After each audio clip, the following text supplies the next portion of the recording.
Hi గారు, welcome to our channel. ప్రస్తుతం మనతో పాటు దాము బాలాజీ గారు సీనియర్ జర్నలిస్ట్ ఉన్నారు. వారితో ఒకసారి మాట్లాడదాం. సార్ నమస్కారం. సార్ నమస్తే sir, Sudigali Sudheer and anchor Ravi వీళ్ళిద్దరు కూడా ఒక చిన్న చిక్కుల్లో ఇరుక్కున్నట్టుగా కనిపిస్తుంది సార్. అంటే వీళ్ళు రీసెంట్గా ఒక ఈవెంట్లో ఒక స్క్రిప్ట్ చేశారు. అది హిందువుల మనోభావాలు దెబ్బతీసే విధంగా ఉందని, హిందువుల దేవుళ్ళని కించపరిచే విధంగా ఉందని చెప్పేసి కొంతమంది హిందూ సంఘాలు ఆరోపిస్తూ వీళ్ళకి కాల్ చేసి బెదిరించడం కూడా చూస్తున్నాం. మరి దీనికి సంబంధించి అటు రవి అయితే క్షమాపణ చెప్పారు. మరి ఏం జరిగింది, మరి ఇష్యూని మీరే విధంగా చూస్తారు? మొన్న సుడిగాలి సుధీర్ అండ్ యాంకర్ రవి, సుడిగాలి సుధీర్ వీళ్ళిద్దరు కూడా పాపులరే. సుడిగాలి సుధీర్ సినిమా హీరో కూడా, ప్లస్ ఆయన ఎప్పటి నుంచో జబర్దస్త్ వీటిలంతా ఉన్నాడు. యాంకర్ రవి కూడా వెరీ పాపులర్. తెలుగులో వీళ్ళు ఒక షో చేస్తున్నారు. ఆ షోలో యాంకర్గా రవి ఉంటున్నాడు.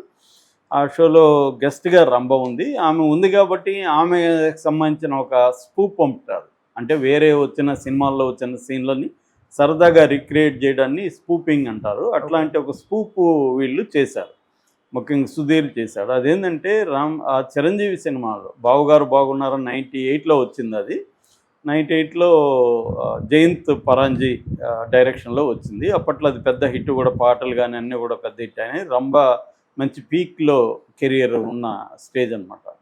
సో ఆ బావుగారు బాగున్నారా సినిమాలో చిరంజీవి ఒక గుడికి వెళ్తాడు. అక్కడ నందీశ్వరుడి కొమ్ముల్లో నుంచి శివుణ్ణి చూడడానికి చిరంజీవి ట్రై చేస్తుంటే రంభ ఎంట్రీ ఇస్తుంది. అప్పుడు పక్కన చిరంజీవిని దర్శనం బాగా అయిందంటే అయ్యగారు కాదు అమ్మగారు దర్శనం అయింది, స్వామి గారు కాదు అమ్మగారి దర్శనం అయింది అన్నట్టుగా ఇతను స్వామివారి దర్శనం బదులు అమ్మగారి దర్శనం అయిందని చెప్పడం, అలాగా సరదాగా దాన్ని తీసుకున్నారు. మామూలుగా మన సినిమాల్లో అనేక సినిమాల్లో లవ్ స్టోరీలు గుళ్ళల్లో స్టార్ట్ అవుతాయి. ఒకప్పుడు ఏంటంటే 80s ఆ ప్రాంతంలో మేము కూడా ఇంటర్మీడియట్ టైం చదువుకునేటప్పుడు అమ్మాయిలను సైట్ వేయడానికి గుళ్ళకి వెళ్ళేవాళ్ళం. ఎందుకంటే వేరే చోట పబ్లిక్ స్పేస్లో అమ్మాయిలు ఇప్పుడులాగా లేరు. అప్పుడు కాలేజీలకి ఎవరైనా వెళ్ళేవాళ్ళు. కాలేజీలు కూడా ఎక్కువ భాగం కో ఎడ్యుకేషన్ ఉండేవి కాదు. సో అసలు అమ్మాయి కనబడి అమ్మాయితో మాట్లాడడానికి అనుకూలం పరిస్థితులే ఉండేవి కాదు.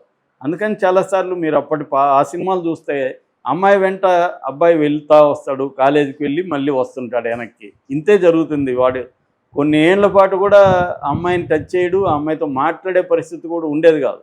అవన్నీ మేము ప్రత్యక్షంగా చూసాం.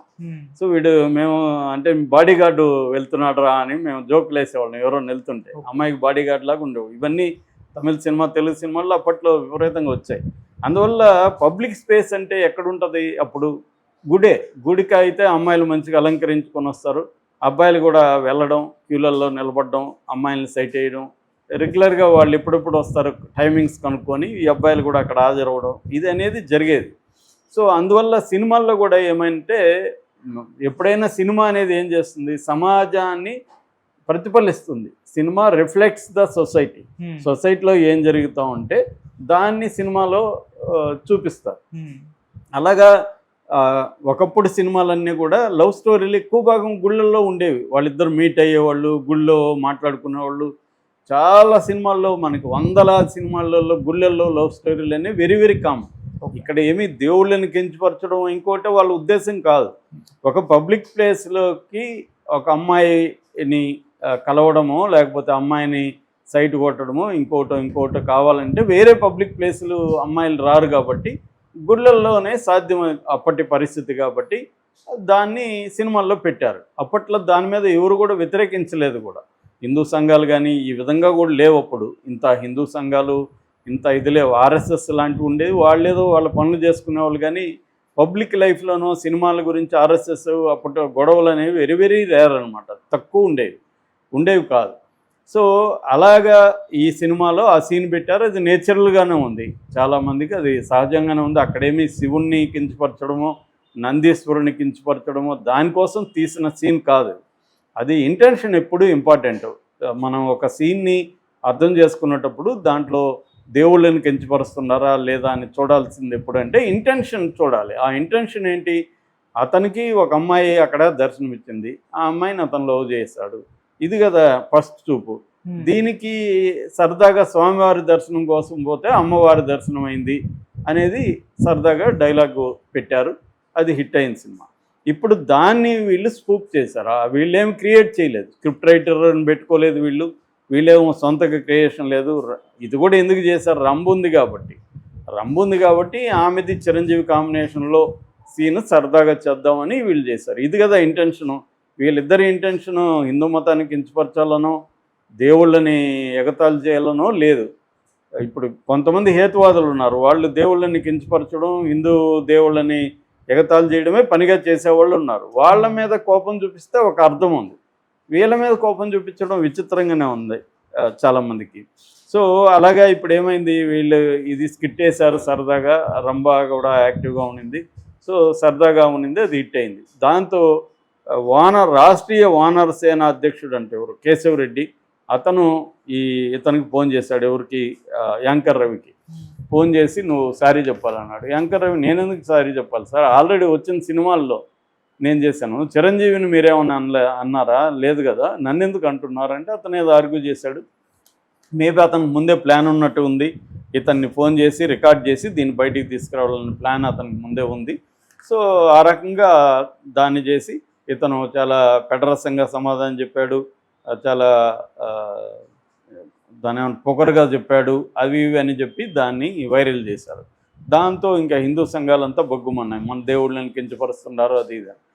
ఈ మధ్య ఏమైందంటే ప్రతి ఒక్కడికి పాపులారిటీ కావాలి, భక్తి కానీ ఇదిగా మతం కానీ ఒక వ్యాపారంగా కూడా మారిపోయింది. రాజకీయాలకి అది వాడుకోవడం, నిజానికి మతం పట్ల దేవుళ్ళ పట్ల వీళ్ళకి భక్తి ఉంటుందని అయితే నేను అనుకోవట్లేదు. చాలామంది విషయంలో నిజమైన భక్తి ఉండే వాళ్ళకి పట్టించుకోవాలని అవసరం లేదు. నిజంగా నీ దేవుణ్ణి వాళ్ళు పనిగట్టుకొని ఇప్పుడు కించపరుస్తుంటే, ఇప్పుడు అతను ఎవరు, అజయ్ బాబు లేకపోతే కొంతమంది పాస్టర్లు ఆ పని చేస్తున్నారు. అట్లాగే హేతువాదులు కూడా కొంతమంది చేసేవాళ్ళు ఉన్నారు. సో వాళ్ళు పనిగట్టుకొని చేస్తారు. హిందూ గాడ్లని అవమానకరంగా మాట్లాడడం, ఎగతాళిగా మాట్లాడడం, వాళ్ళ పుట్టుకల గురించి ఇవన్నీ మాట్లాడడం అనేది వాళ్ళకి, అది వాళ్ళు నమ్మే హేతువాదంలో ఇవన్నిటిని ఎగతాళి చేయడం ద్వారా అసలు దేవుడు లేడు, ఇవన్నీ దేవుళ్ళంతా కూడా మానవ కల్పితాలు, మానవ రూపంలో ఉండే దేవుళ్ళని క్రియేట్ చేశారు. రెండోది దేవుళ్ళ పురాణాలు, దేవుళ్ళ పుట్టుకలో ఉండే అసంబద్ధత, అన్సైంటిఫిక్ దాన్ని వాళ్ళు ఎగతాళి రూపంలో ఎత్తి చూపిస్తారు. అది రాంగ్ నిజానికి. అది కోసాంబి లాంటి వాళ్ళు దాన్ని ఎప్పుడూ చెప్పారు కూడా. అంటే అసలు చరిత్రను మనం చెప్పడం, దేవుళ్ళ పరిణామ క్రమాన్ని వివరించడం, మతం పరిణామ క్రమాన్ని వివరించడం, ఇది చేయాలి తప్ప ఒక విశ్వాసి, ఒక నమ్మే వ్యక్తిని మనం అవమానకరంగా అతని విశ్వాసాలను దెబ్బతీసే విధంగా మాట్లాడకూడదు. అతన్ని ఎడ్యుకేట్ చేసే విధంగా మాట్లాడాలి. కానీ హేతువాదులకి మూర్ఖత్వం చాలా స్ట్రాంగ్గా ఉంటుంది. ఆ మూర్ఖత్వం వల్ల ఏం చేస్తారు, వాళ్ళు తానేదో గొప్ప వ్యక్తి అయినట్టు, నమ్మే వాళ్ళందరూ పనికిమాలిన వ్యక్తులు అయినట్టుగా మాట్లాడతారు. అందుకనే ఏకే రామానుజం లాంటి వాళ్ళు I don't believe in God, but I believe in people who believe in God అనేది ఆయన పాపులర్ స్టేట్మెంట్. నేను దేవుని నమ్మను కానీ దేవుని నమ్మే వాళ్ళని నమ్ముతాను అని చెప్పాడు ఆయన. అంటే అసంఖ్యాకమైన ప్రజలు ఒక దేవుణ్ణో ఒక విశ్వాసాన్ని నమ్ముతున్నప్పుడు నువ్వు దాన్ని ఎగతాళి చేయడం కాకుండా వాళ్ళని ఎడ్యుకేట్ చేసి మార్చే ఉద్దేశంతో చేయాలి తప్ప వాళ్ళని హత్య చేయడం ద్వారా నువ్వు సాధించేది ఏం లేదు. నువ్వేదో నేను గ్రేట్ అనే ఫీలింగ్ నీకు వస్తుంది తప్ప, నేను గ్రేటు, నాకు వీళ్ళకంటే గొప్ప నాలెడ్జ్ ఉందనే ఫీలింగ్ వస్తుంది తప్ప ఇది లేదు. ఎందుకంటే నేను స్వయంగా హేతువాద సంఘం నుంచే నా లైఫ్ స్టార్ట్ అయింది. హేతువాద సంఘంలో నేను కూడా ఇట్లాంటి మూర్ఖత్వంతో ఒకప్పుడు ఉండేవాడిని. ఆ తర్వాత నాకు ఇది మూర్ఖత్వం, ఇది కూడా హేతువాదం కూడా ఒక మతం లాంటిదే అనేది నాకు అర్థమై దాంట్లో నుంచి బయటకు వచ్చాను. సో ఇప్పుడు నా పర్సనల్గా నేను హేతువాదనే, నేను ఎవరిని దేవుడు ఉన్నాడు లేదా చర్చ్ జోలికి వెళ్ళను, అది వాళ్ళ పర్సనల్ వ్యవహారం అనుకుంటాను నేను. సో అది నా వరకే నేను చూసుకుంటాను. నేను మొక్కను, నాకు దేవుడు లేడని నేను నమ్ముతాను, ఇంకొకరు దేవుడు ఉన్నాను నమ్ముతారు. వాళ్ళని ఎగతాళి చేయాల్సిన అవసరం నాకు లేదు. ఏమన్నా వాళ్ళు డిస్కషన్కి వస్తే నా అభిప్రాయం చెప్పి ఊరుకుంటా తప్ప ఆర్గ్యుమెంట్లకి వెళ్ళాం. ఎందుకంటే ఆర్గ్యుమెంట్ల ద్వారా మార్చలేం. ఫెయిత్ అనేదాన్ని ఆర్గ్యుమెంట్లతో మార్చలేం, విశ్వాసానికి సంబంధించింది. సో అది ఓకే. కానీ వీళ్ళు చేసింది ఏం నేరమో నాకైతే అర్థం కాదు. వీళ్ళు సరదాగా స్కిట్ వేశారు, దీంట్లో వీళ్ళేమి కించపరిచే ఉద్దేశం ఏమి లేదు. సో ఇది అనవసరంగా ఈ రకరకాల హిందూ సంఘాలు ఏర్పడిపోయి, హిందూ సంఘాల్లో కూడా అన్ని మంచి సంఘాలని చెప్పలేము. ఈ మధ్యకాలంలో అతనెవరు వీర్రాఘవరెడ్డి పోయి పూజారిని, చిలుకూరు బాలాజీ పూజారిని బెదిరించి రాలేదా, దాడి చేసి రాలేదా? అంటే ఇలాగా రకరకాలుగా వచ్చేస్తున్నారు. ఈ మధ్య ఒక టోలరెన్స్ అనేది లేకుండా పోతుంది. దీని మీద నెటిజన్స్ కూడా వీళ్ళకి సపోర్ట్గా చాలా పోస్టులు అయితే పెడుతున్నారు. అది ఒక ఆహ్వానించాల్సిన విషయం. ఎందుకంటే వీళ్ళు సరదాగా ఒక స్కిట్ చేస్తే దాంట్లో ఏ దేవుణ్ణి కించపరిచారా బాబు, మీరెందుకు ఇంత ఇదిగా చేస్తున్నారు? ఏంటంటే ఈ మధ్య కేసులు పెట్టేస్తున్నారు. పోలీసులు కూడా ఏం చేస్తున్నారు, 111 BNS లాంటి సెక్షన్లు పెట్టేసి బెయిల్ రాకుండా అరెస్టులు చేసి పడేస్తున్నారు. సో అంటే మన అభిప్రాయం చెప్పడము, ఒక జోక్ వేయడము. ఆ మధ్య కూడా కునాల్ కమ్రే ఒక జోక్ వేస్తే అతన్ని మీద కేసులు పెట్టారు. అతను ఎక్కడైతే జోక్ వేశారో హోటల్ మీద దాడి చేశారు. ఈ దాడులు అనేవి, కేసులు అనేవి ఎక్కువైపోయినాయి. మనం ఒక భిన్నమైన అభిప్రాయాలు కలిగి ఉండడమే నేరంగా మారిపోయింది.